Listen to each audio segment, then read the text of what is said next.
दूर हटो।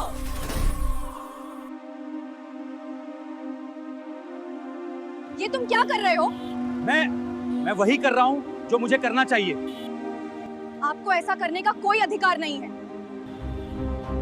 अपनी यूनिफॉर्म का गलत इस्तेमाल मत कीजिए। तुम्हें पता भी है किससे बात कर रही हो? हाँ, एक ऐसे आदमी से जो अपनी यूनिफॉर्म का गलत फायदा उठा रहा है। ज्यादा हीरो मत बनो वरना जेल दिखानी पड़ेगा। Get out of my way! I'm not going anywhere. कानून तुम नहीं हो, कानून उनसे बनता है। जिले की आईपीएस ऑफिसर अवनी सिंह एक रेड कलर की सिंपल साड़ी में ऑटो लेकर अपने घर जा रही थी। ऑटो ड्राइवर रमेश को जरा भी आइडिया नहीं था कि उसकी ऑटो में बैठी हुई ये लेडी कोई नॉर्मल पैसेंजर नहीं बल्कि जिले की एसपी हैं। अवनी अपने भाई की शादी के लिए छुट्टी पर थी और उन्होंने डिसाइड किया था कि वो आईपीएस ऑफिसर बनकर नहीं बल्कि सिर्फ एक बहन बनकर जाएंगी। ऑटो चलाते हुए रमेश ने डरते हुए और थोड़ा सहम कर कहा, मैडम, आपकी वजह से ही मैं इस रूट से जा रहा हूँ, वरना मैं इस रास्ते पर बहुत कम आता हूँ। अवनी ने क्यूरियोसिटी से पूछा, लेकिन ऐसा क्यों भैया, इस रास्ते में क्या प्रॉब्लम है? रमेश ने परेशानी में बताया, मैडम, इस रूट पर कुछ पुलिस वाले खड़े रहते हैं। हमारे एरिया का जो इंस्पेक्टर विक्रांत चौधरी है ना, वो ऑटो का चालान बिना किसी रीजन के काटता है और ऑटो वालों से जबरदस्ती पैसे वसूलता है, और अगर कोई उसकी बात नहीं मानता तो वो लोगों के साथ मारपीट करता है। आज पता नहीं मेरी किस्मत में क्या लिखा है। बस दुआ करो कि इस टाइम पर वो इंस्पेक्टर रास्ते में ना मिले, वरना वो बिना गलती के मुझसे पैसे निकाल लेगा। आईपीएस अवनी गहरी सोच में डूब गई। क्या सच में ये ड्राइवर जो कह रहा है वो सच है? क्या वाकई यहाँ के थाने का इंस्पेक्टर इतना करप्ट है? थोड़ी ही दूर आगे उन्होंने देखा कि रोड के किनारे इंस्पेक्टर विक्रांत चौधरी अपने साथियों के साथ खड़ा था और व्हीकल्स की चेकिंग कर रहा था। जैसे ही ऑटो उनके सामने पहुंचा, विक्रांत चौधरी ने लाठी से इशारा करके ऑटो को रुकवा दिया। फिर इंस्पेक्टर विक्रांत गुस्से में चिल्लाया, अरे ओ पायलट, नीचे उतर, तेरे बाप की सड़क है क्या? इतनी तेज स्पीड में ऑटो चला रहा है, लॉ का कोई डर नहीं है क्या?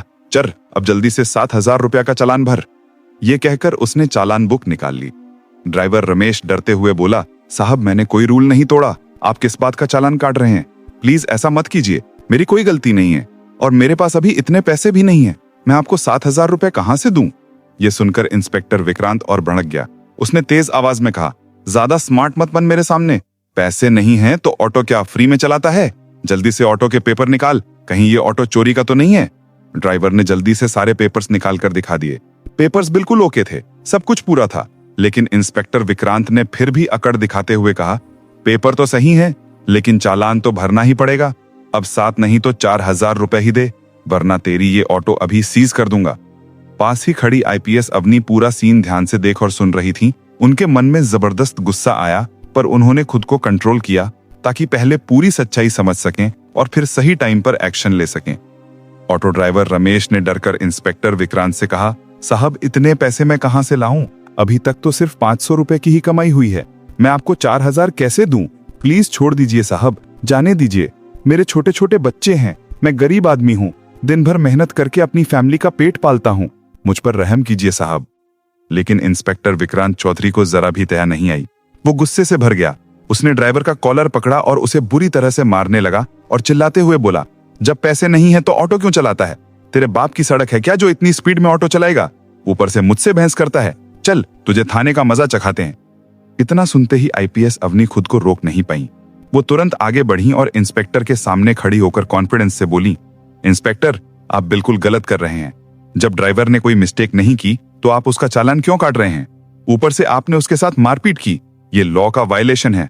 आपको कोई हक नहीं है किसी गरीब पर इस तरह का अत्याचार करने का, इसे जाने दीजिए। इंस्पेक्टर विक्रांत चौधरी पहले से ही गुस्से में था। अवनी की बात सुनकर वो और भड़क गया। उसने एटीट्यूड दिखाते हुए कहा, अच्छा, अब तू मुझे सिखाएगी कि लॉ क्या होता है? बहुत जबान चल रही है तेरी, लगता है तुझे भी जेल की हवा खिलानी पड़ेगी। चल अब जनो एक साथ जेल में रहना। अवनी का चेहरा गुस्से से लाल हो गया, पर उन्होंने खुद पर कंट्रोल रखा। वो देखना चाहती थी कि ये इंस्पेक्टर आखिर किस हद तक गिर सकता है। इंस्पेक्टर विक्रांत को जरा भी अंदाजा नहीं था कि उसके सामने खड़ी ये सिंपल साड़ी पहनी लेडी कोई आम औरत नहीं बल्कि जिले की आईपीएस ऑफिसर अवनी सिंह है। विक्रांत चौधरी ने अपने साथियों को ऑर्डर दिया, चलो दोनों को थाने ले चलो, वहीं देखते हैं इन दोनों की कितनी जबान चलती है, इनकी औकात तो इन्हें दिखानी ही पड़ेगी। तभी 2 मेल कांस्टेबल और 2 फीमेल कांस्टेबल तुरंत आगे बढ़े और उन्होंने ड्राइवर और आईपीएस अवनी को पकड़ लिया। जब वे थाने पहुंचे तो इंस्पेक्टर विक्रांत सिंह चौधरी ने कहा, इन्हें यहीं बिठा दो, अब यहाँ देखते हैं ये दोनों क्या करते हैं। हवलदारों ने दोनों को एक बेंच पर बिठा दिया। विक्रांत सिंह चौधरी कुर्सी पर बैठा ही था कि तभी उसके मोबाइल पर एक कॉल आई। उसने कॉल उठाते हुए धीरे से कहा, हाँ, आपका सब काम हो जाएगा, उस केस में आपका नाम नहीं आएगा, बस मेरे पैसे रेडी रखना, टेंशन मत लो, मैं आपका सारा काम कर दूंगा। आईपीएस अवनी सिंह और ऑटो ड्राइवर रमेश दोनों बैठकर ये सब क्लियरली सुन रहे थे। अवनी मन ही मन एंग्री हो रही थी। ये इंस्पेक्टर न केवल रोड पर लोगों को परेशान करता है, बल्कि थाने के अंदर भी रिश्वत लेकर काम निपटाता है। वो गरीबों को लूटता है और उनका हक मारता है। अवनी ने अपने गुस्से को दबाए रखा। वो जानती थी कि अभी इमीडिएट गुस्से में कुछ करना ठीक नहीं होगा। असली मुकाबला प्रूफ्स और सही तरीके से करना है, ताकि पूरा पुलिस डिपार्टमेंट और शहर ये देख सके। वो अंदर से प्लानिंग कर रही थी कि किस तरह इसे सबके सामने एक्सपोज किया जाए। पास बैठा ऑटो ड्राइवर रमेश बहुत परेशान था। वो अपने घर और बच्चों की चिंता कर रहा था। अवनी ने उसकी तरफ देखा और शांत आवाज में कहा, आप घबराइए मत, ये इंस्पेक्टर आपका कुछ नहीं कर पाएगा, मैं आपके साथ हूं, मैंने सब देख लिया है और मैं इसे एक्सपोज करूंगी।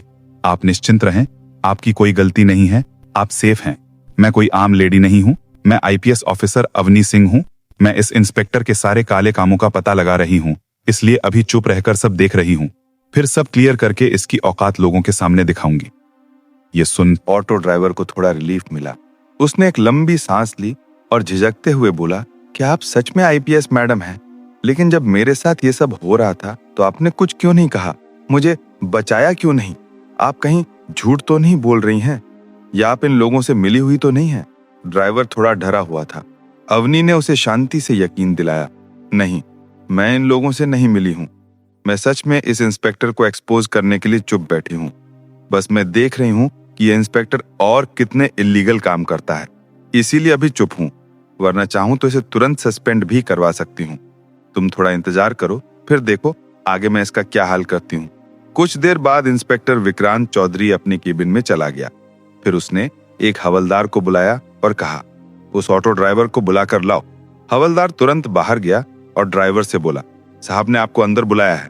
ये सुनकर ड्राइवर डर गया, मगर अवनी ने उसे हिम्मत दी और कहा, तुम परेशान मत हो, जो भी होगा मैं सब देख लूंगी। रमेश इंस्पेक्टर के पास गया। इंस्पेक्टर राणा ने ड्राइवर को देखकर हंसते हुए कहा, देख, अगर तुझे तेरी ऑटो बचानी है तो तुझे 4000 रुपए तो देने ही होंगे, वरना मैं तेरी ऑटो सीज कर दूंगा। ऊपर से तू मेरा दुश्मन भी बन जाएगा। पूरे इलाके में मेरा ही राज चलता है, मैं जो चाहूं वो कर सकता हूं। मुझसे पंगा मत लेना, जो मैं कह रहा हूं वही कर। जल्दी से 4000 चालान भर दे। ड्राइवर का दिल तेजी से धड़कने लगा।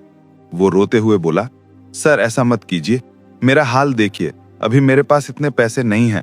मैं आपको 4000 रुपए कैसे दूं? प्लीज मुझे छोड़ दीजिए, मेरे घर में छोटे छोटे बच्चे हैं, मैं उन्हें क्या खिलाऊंगा? इंस्पेक्टर गुस्से में बोला, देख, मैं तेरी कोई भी बात नहीं सुनूंगा। पैसे दे, वरना तू बर्बाद होगा, तेरे परिवार को भी नुकसान होगा। अब पैसे तो तुझे देने ही पड़ेंगे। डर की वजह से ड्राइवर ने झट से जेब से 3000 रुपए यानी 3000 रुपए निकालकर इंस्पेक्टर को दे दिए और कहा, मेरे पास बस इतना ही है, प्लीज ये रख लीजिए और मुझे जाने दीजिए। इंस्पेक्टर पैसे लेते हुए बोला, ठीक है, जा बाहर जाकर बैठ जा और अब उस औरत को भेज जो तेरे साथ आई थी। ऑटो ड्राइवर बाहर आया और बोला, मैडम, अब साहब आपको बुला रहे हैं। अवनी बिना हेजिटेशन के उठी और अंदर चली गई। इंस्पेक्टर विक्रांत चौधरी ने पूछा, नाम क्या है तुम्हारा? अवनी ने कॉन्फिडेंस भरी आवाज में कहा, मेरे नाम से आपको क्या मतलब है? आप अपनी बताइए, आपने किस लिए बुलाया है? इंस्पेक्टर शॉक रह गया। उसे बिलीव नहीं हो रहा था कि एक आम औरत इतनी हिम्मत और कॉन्फिडेंस के साथ उससे इस तरह बात कर रही है। वो बोला, देखो, ज्यादा अकड़ मत दिखाओ, हमारे पास हर अकड़ की दवा है।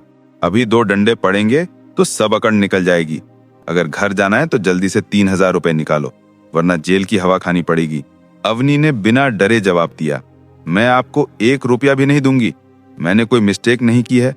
आप मुझसे किस बात के पैसे मांग रहे हैं? बिना वजह आपको पैसे देने का क्या मतलब? आप लॉ को फॉलो कर रहे हैं या खुद लॉ ब्रेक कर रहे हैं? आपने जो ये यूनिफॉर्म पहनी है उसका मतलब क्या? सिर्फ गरीबों को डराना है, उनसे पैसे ऐंठना है? क्या यही आपकी ड्यूटी है? ये सुनकर इंस्पेक्टर विक्रांत चौधरी पूरी तरह भड़क गया। उसने गुस्से में हवलदार को बुलाया और चिल्लाते हुए कहा, अभी इस औरत को जेल में बंद करो। हवलदार ने ऑर्डर मानते हुए आईपीएस मैडम को लॉकअप में डाल दिया। किसी को भी इस बात का अंदाजा नहीं था कि आज जो कुछ हो रहा है उसके रिजल्ट्स कितने सीरियस होने वाले हैं। अवनी बिना कुछ बोले शांत खड़ी रहीं। उनकी आंखों में गुस्सा नहीं बल्कि दृढ़ निश्चय झलक रहा था। कुछ देर बाद थाने के बाहर एक पुलिस की गाड़ी आकर रुकी। गाड़ी से आईएएस आर्यन वर्मा बाहर निकले। उनके चेहरे पर गहरा गुस्सा साफ दिख रहा था। वो सीधे थाने के अंदर गए और एक हवलदार से बोले, सुना है यहाँ किसी लेडी को लॉकअप में बंद किया गया है। हवलदार थोड़ा हकला कर बोला, हाँ सर, लेकिन क्या हुआ है? तभी अंदर से इंस्पेक्टर विक्रांत चौधरी बाहर आया और बोला, कौन है रे, क्या बात है? आर्यन वर्मा ने उसे देखते हुए कहा, सुना है तुमने किसी औरत को लॉकअप में डाल दिया है, मुझे वो देखनी है। विक्रांत चौधरी बोला, हाँ डाला है, चलिए दिखाता हूं। इतना कहकर इंस्पेक्टर विक्रांत ऑफिसर आर्यन वर्मा को लेकर लॉकअप के पास गया। उसे जरा भी पता नहीं था कि अब जो होने वाला है वो उसकी लाइफ का सबसे बड़ा शौक बनने वाला है। लॉकअप में बंद लेडी को देखकर आर्यन वर्मा चिल्ला उठा, ये तुमने क्या किया? तुम्हें पता है ये कौन है? ये हमारे जिले की आईपीएस मैडम है। तुमने इनको लॉकअप में डाल दिया। विक्रांत सिंह के पैरों तले जमीन खिसक गई। वो डरते हुए बोला, ये आईपीएस मैडम है? मुझे बिल्कुल आइडिया नहीं था। आर्यन वर्मा ने तुरंत हवलदार को इशारा किया। हवलदार ने लॉकअप खोला और अवनी बाहर आई। अवनी ने शांत और ठंडी आवाज में पूरी बात आर्यन को बताई कि कैसे विक्रांत चौधरी ने गरीब ऑटो ड्राइवर रमेश को रोककर पैसे मांगे, कैसे उसने ड्राइवर के साथ मारपीट की, कैसे उसने उन्हें और ड्राइवर को थाने ले जाकर परेशान किया और बाद में लॉकअप में बंद कर दिया। अवनी ने बताया कि वो सबूत जुटाने के लिए यह सब देख रही थी। आर्यन समझ गए कि मामला बहुत गंभीर है। वो तत्काल बाहर निकले और आगे का एक्शन शुरू किया। सबसे पहले उन्होंने ऑफिशियल चैनल्स के जरिए अपने सीनियर ऑफिसर एएसपी और सीओ को मामले की जानकारी भेजी। फोन पर सूचना के साथ रिटन रिपोर्ट भी भेजी गई ताकि हर स्टेप का रिकॉर्ड रहे। एएसपी ने रिपोर्ट देखकर सिचुएशन सीरियस पाई और उन्होंने जिले के एडमिनिस्ट्रेशन को रूल्स के हिसाब से ऑफिशियल इंफॉर्मेशन भेजी। डिस्ट्रिक्ट मजिस्ट्रेट बीएम को ऑफिशियल मीडियम से मामले की जानकारी दी गई और कहा गया कि यह मामला तुरंत हाई लेवल इन्वेस्टिगेशन मांगता है। डीएम और एसपी दोनों ही मामले की ग्रेविटी देखते हुए थाने पर पहुंचे। डीएम थाने पर आए और वहां का पूरा मामला देखा। डीएम ने विक्रांत चौधरी से पूछा कि तुमने किस अथॉरिटी से किसी लेडी को इस तरह थाने ने बिठाया और बिना रीजन लॉकअप में डाला? डीएम ने स्पष्ट कहा कि यह काम लॉ का वायलेशन है। गरीब सिटीजन से रिश्वत मांगना और जानबूझकर पीटना क्रिमिनल एक्ट है। उन्होंने तुरंत इंस्ट्रक्शंस दिए कि मामले की जांच करवाई जाए, कंसर्न्ड पर्सन के खिलाफ क्रिमिनल प्रोसीडिंग्स और डिसिप्लिनरी एक्शन लिए जाएं और तुरंत विक्टिम्स को जस्टिस दिलाने के लिए स्टेप्स उठाए जाएं। अवनी ने कहा कि वो इस मामले में गवाही देंगी और साथ में ऑटो ड्राइवर रमेश भी गवाही देगा। डीएम ने कहा कि आज ही डिटेल्ड इन्वेस्टिगेशन और एक्शन के ऑर्डर्स दिए जाएंगे ताकि आगे कोई भी ऐसे पावर का मिसयूज करने की हिम्मत ना करे। अवनी ने डीएम को पूरी घटना विस्तार से बताई। उन्होंने कहा कि यह सिर्फ उनका मामला नहीं है, बल्कि जिले के कई गरीब और छोटे बिजनेस वाले लोग इसी तरह के अत्याचारों के शिकार होते हैं। उन्होंने अपना बयान ऑफिशियल रिपोर्ट में दर्ज करवाया ताकि कोई भी इसे दबा न सके। ऑटो ड्राइवर रमेश से भी पूछताछ हुई। ड्राइवर ने डीएम और जांच ऑफिसर्स के सामने बताया कि किस तरह से विक्रांत चौधरी ने बिना किसी कारण के चालान भरने और पैसे मांगने की थ्रेट दी। उसने बताया कि अगर उसने पैसे नहीं दिए होते तो उसका ऑटो सीज हो जाता और फैमिली भूखी मर जाती। ऑटो ड्राइवर का स्टेटमेंट भी ऑफिशियल फाइल में दर्ज किया गया। इन्वेस्टिगेशन शुरू हुई।